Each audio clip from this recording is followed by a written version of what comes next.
పడి బయట కూడా అవే style of shirts and pants ను కొంటారు. దీనికి తగ్గట్టుగానే కంపెనీలు కూడా అవే బ్రాండ్ షర్ట్స్ ను తయారు చేస్తున్నాయి.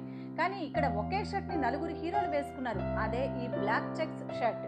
ఇదే షర్ట్ ని మొదటి చిరంజీవి ఒక ఫంక్షన్ లో ధరించాడు.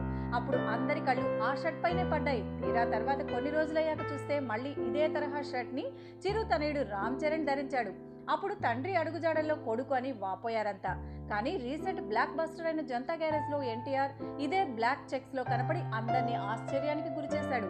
ఏంటి అందరి హీరోస్ ఈ షర్ట్ పై పడ్డారని జనం అనుకునేలోగా మళ్ళీ మహేష్ నెక్స్ట్ మూవీ సెట్స్ లో ఇలాంటి డిజైన్ ఉన్న షర్ట్ లోనే కనిపించాడు. ఇలా అందరు టాప్ హీరోస్ అదే డిజైన్ ఉన్న షర్ట్ ధరించడంతో ఆ షర్ట్ వాల్యూ పెరిగిపోయింది. ఇప్పుడు ఆ డిజైన్ తో షర్ట్స్ ని రిలీజ్ చేసే పనిలో ఉన్నారు. ఇలా ఒక హీరోకి తెలియకుండా ఇంకో హీరో ఆ షర్ట్ పై మనసు పడ్డారు.